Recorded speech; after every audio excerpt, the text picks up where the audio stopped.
to be honest, I lived a very hedonistic, I mean, look, I'm covered in tattoos, so you can kind of guess what kind of lifestyle I led. And I hate to obviously, you know, bunch everyone who has tattoos in the same group, but you know what I mean. I lived a very, I'm not gonna like talk too much about it, but you know, drinks, drugs, sex, all of that sort of stuff, going crazy, doing a mad one.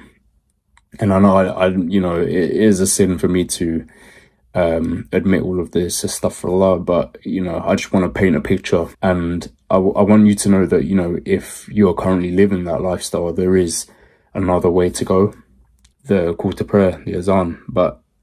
And as soon as I heard it, I felt tingles throughout my whole body. It just felt, it was wild. At the start, when I was contemplating taking my Shahada, saying the Shahada, I was really questioning it, because I was like, how you know, the lifestyle that I live, how am I going to adapt it to live as a practicing Muslim? Because if I'm going to do it, I'm going to do it properly, you know, I'm not going to half-ass it. I'm going to try my best, and I wanted to make sure I was doing it with the right intentions. Assalamu alaikum wa rahmatullahi wa barakatuh. Hi, my name is Mark, and I'm a Muslim.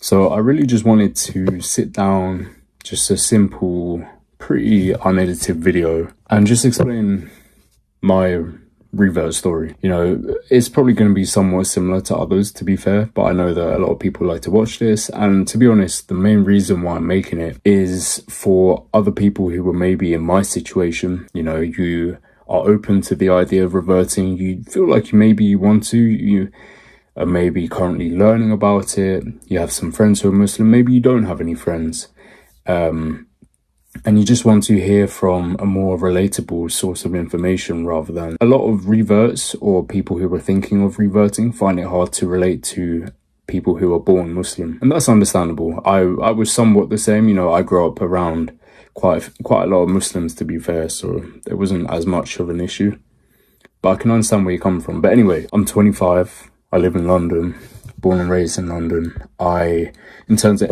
ethnicity, I am half Irish, and then the other half, I honestly don't know. I was, you know, I'd say it's Filipino, there might be a bit of Chinese, Indian, actually there's definitely a bit of Indian in there, might be some Chinese and Spanish, but I'm not too sure. I need to do one of those 23andMe test kits or whatever. But yeah, so I grew up Christian. I grew up in a gospel church, actually, attended Sunday school, absolutely hated it. I sometimes attended a Catholic church as well. That was for my nan, every now and then when I would stay over at hers.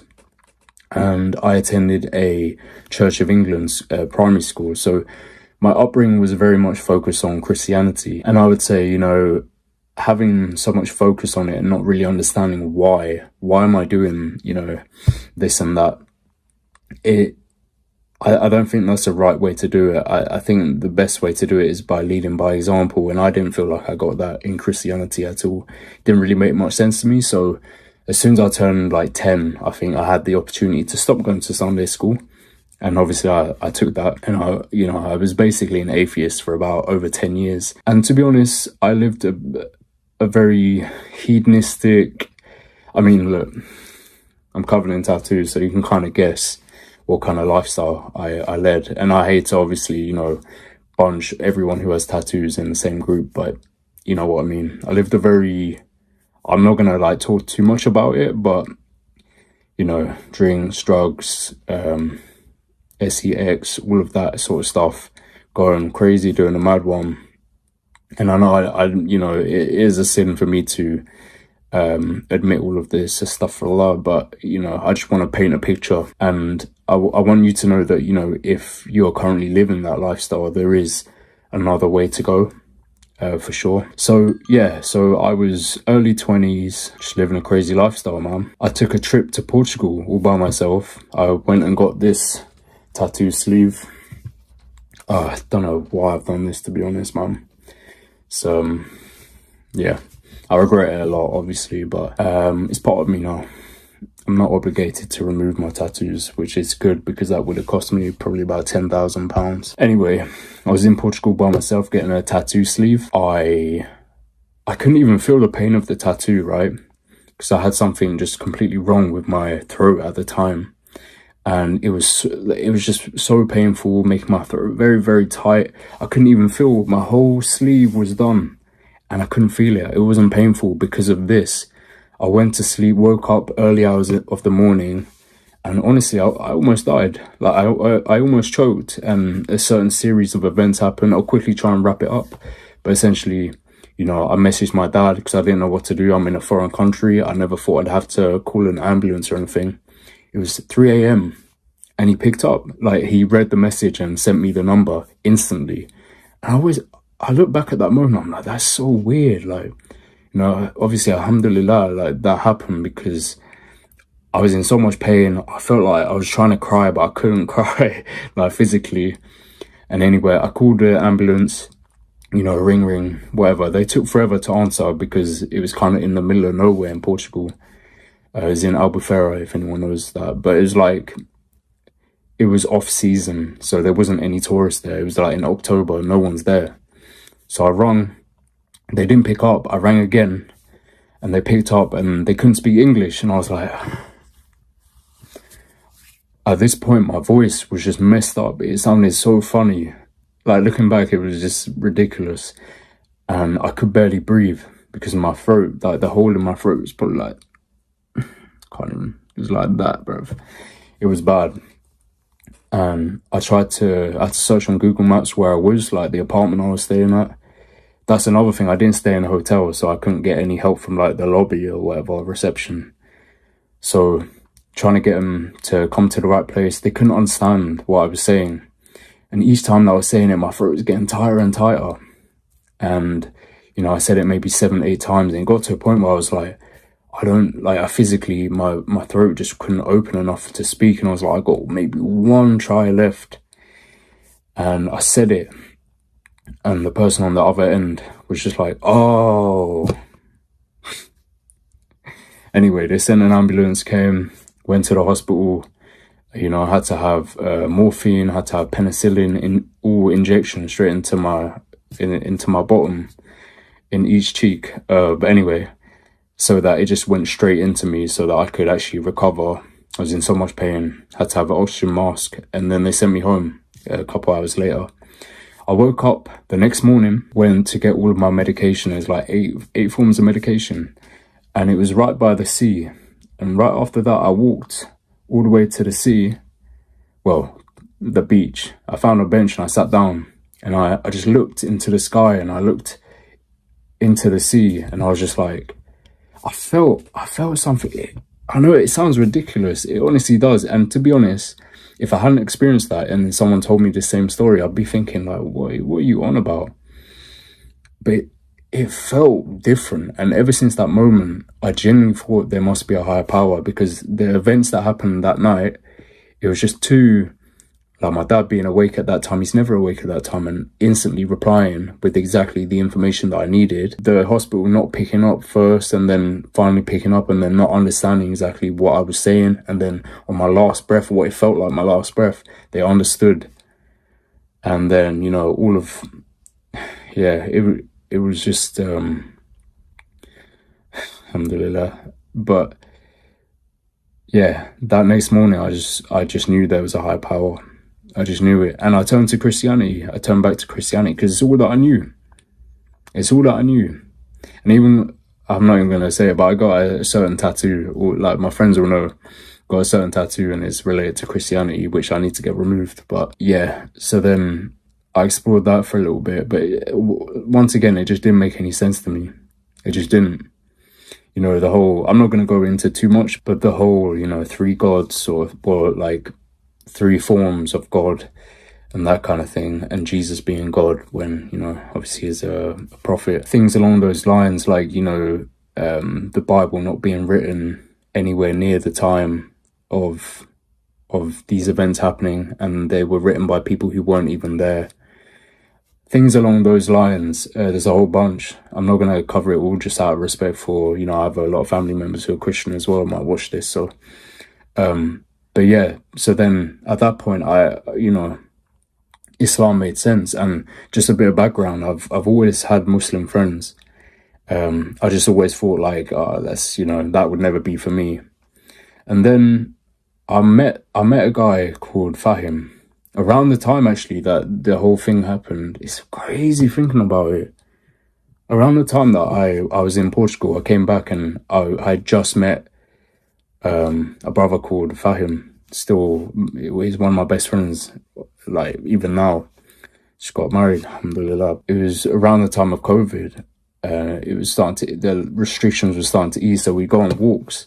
And he slowly started teaching me about it. And at the time, you know, I wasn't really like focusing on it, but I was absorbing this information. And it was just interesting because I'd had Muslim friends before, but they never really taught me about Islam. I knew little bits here and there, but he would really, you know, this is a practicing brother. You know, he would tell me a lot of relatable things, and he would word it in a way where it was easy for me to understand. So anyway, this is like a couple of years of him doing this, and he's very persistent, but he wasn't trying to force it down my throat, you know. He was very patient. I tell him stories, you know, very haram stories, stuff for Allah. I shouldn't even mention it to him. Such a practicing man, but he was very patient, and he led by example. Instead of trying to force it down my throat, he led a life where I was like, wow, this guy he's a remarkable guy. He would make me think, like, why am I doing the stuff that I'm doing? He wouldn't necessarily ask me why am I doing it, but he would make me think about it. And over time, you know, I was getting closer and closer to it. And you know what they say, obviously, you take one step towards Allah subhanahu wa ta'ala, you know, he'll make it easy for you, essentially. I know that's not word for word, but I feel like that's what happened. I really do. Alhamdulillah. But yeah, so I would say a couple of years of learning about Islam. Same brother, Fahim, I know he's going to watch this as well. He bought me, it was around my birthday last year, and he bought me a prayer mat and a few other bits. And I just sort of had it for a little bit, maybe a month or so. And then I just took it out, and I just thought, you know what, I'm just gonna pray. I'm gonna learn how to do it. And I learned how to do it, and honestly, I fell in love, and I told him about it. And then, you know, he took me to the mosque. Funny story, the first time he tried to take me to a mosque, the Donny, and I know obviously you should always assume the best, but the Donny at the door, my friend went in, I followed behind maybe like 5-10 seconds. He stopped me, said, oh no, we're closed. And at this time, yeah, I know I'm meant to assume the best, but I had all of my tattoos out, yeah. I had them all out, so I was just like, they don't want me. But, you know, the second time I went to London Central Mosque, I think that's what it's called. It's a place I actually took my Shahada at, and, you know, I heard the call to prayer, the adhan, and as soon as I heard it, I felt tingles throughout my whole body. It just felt, it was wild. It was, yeah, man, that was special. But I think ever since then, you know, at the start when I was contemplating taking my Shahada, saying the Shahada, I was really questioning it, because I was like, how you know, the lifestyle that I live, how am I going to adapt it to live as a practicing Muslim? Because if I'm going to do it, I'm going to do it properly, you know, I'm not going to half-ass it. I'm going to try my best, and I wanted to make sure I was doing it with the right intentions. So, you know, I wasn't doing it for certain perks or whatever. And so, anyway, after many emotional talks with my friends just about certain things, which we can cover in another video if you want to, but I was skim over it for this one, and sort of trialing, you know, praying 5 times a day in halal food, those kinds of things, just to sort of ease myself into it. You know, I finally decided to say the Shahada at home by myself, and then a little bit later I went to London Central Mosque, and yeah, I took my Shahada, and it's lovely, man. Like, my life has changed. My life has changed a lot.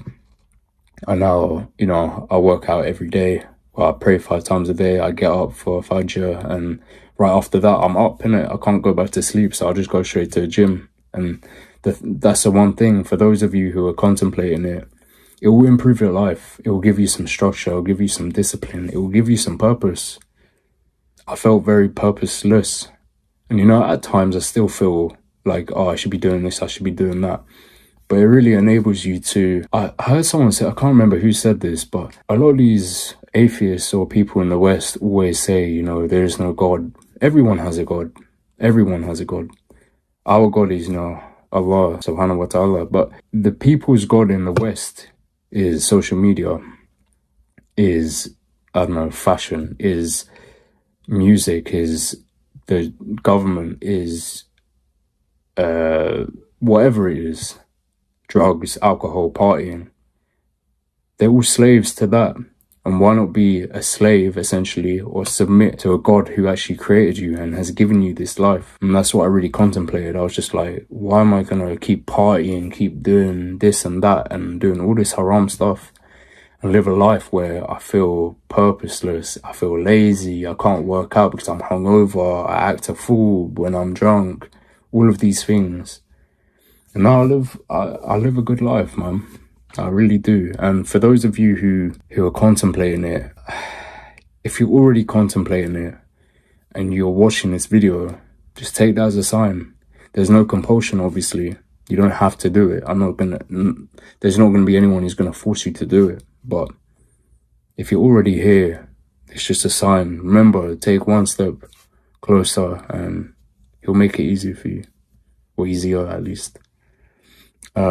Just trying to think if there's anything else that I missed out. Obviously, I have other Muslim friends who helped me along the way. 100%. I may as well give them a shout out now. Obviously, Ismail, Firas, Zubair, Moise as well, Shoaib, Aaron. Yeah, I'm just so thankful. So just wanted to share my experience, and hopefully, if you have any questions or anything, or if you're a brother or a sister who's looking to revert, or is considering it, or maybe you have already considered it and you are ready, then just, if you have any questions, I'll be happy to answer. And if I don't know the answer, I can pass on to someone else. But yeah, as I said, I'm very happy that I've reverted, and alhamdulillah, yeah, it's a good life.